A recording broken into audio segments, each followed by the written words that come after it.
Bienvenue dans ce nouveau tutoriel. Nous venons de paramétrer comme il se devait MS Project. Maintenant, nous allons devoir paramétrer notre projet avant de le commencer.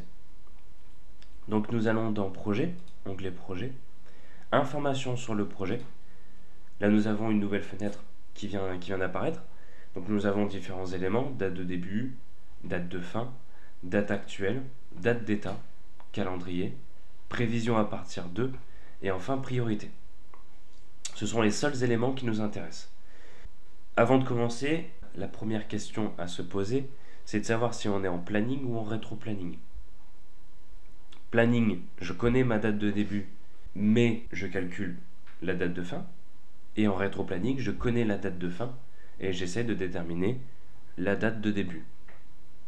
À 80%, on est en planning. Maintenant, si vous connaissez la date de fin de votre projet, vous venez modifier prévision à partir de, date de début, et vous sélectionnez date de fin du projet. Qu'est-ce qui se passe? La date de début est grisée, et je peux modifier uniquement la date de fin. Admettons que je le termine dans un an. Je vais dérouler jusqu'à arriver en 2018. Juillet. Je dois le terminer le 31 juillet 2018. Donc là, je vais me sélectionner.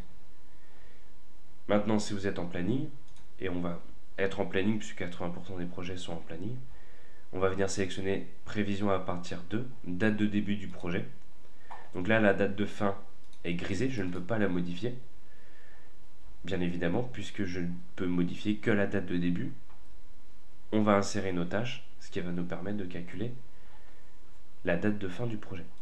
Donc, date de début, on va la commencer lundi qui arrive, pour moi.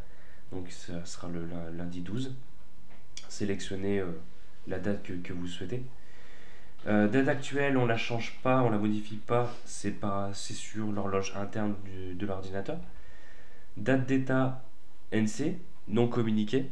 La date d'état va nous servir uniquement pour le suivi. Donc là, nous sommes en planification. On n'y touche pas pour le moment. Priorité 500. On ne le modifie pas. Vous ne le touchez pas. Et enfin, calendrier. Quand on sélectionne, il y a 3 calendriers. 24 heures, équipe de nuit standard. Ce sont les calendriers d'équipe de travail standard qui existent. Standard, 7 heures. C'est celui qu'on a paramétré dans la vidéo précédente. Donc de 9h jusqu'à 18h. 7 heures par jour, 35 heures par semaine. Ça, c'est le calendrier standard. Équipe de nuit, 2 fois 7 heures, 6 jours par semaine. Et enfin, 24 heures, c'est du 3-8 sur les jours ouvrables. Donc les 7 jours de la semaine. On reste dans le standard, dans le classique. Pour l'ensemble de nos vidéos, ça sera comme ça. On clique sur OK et notre projet est paramétré. Dans la vidéo suivante, nous verrons comment personnaliser le calendrier du projet.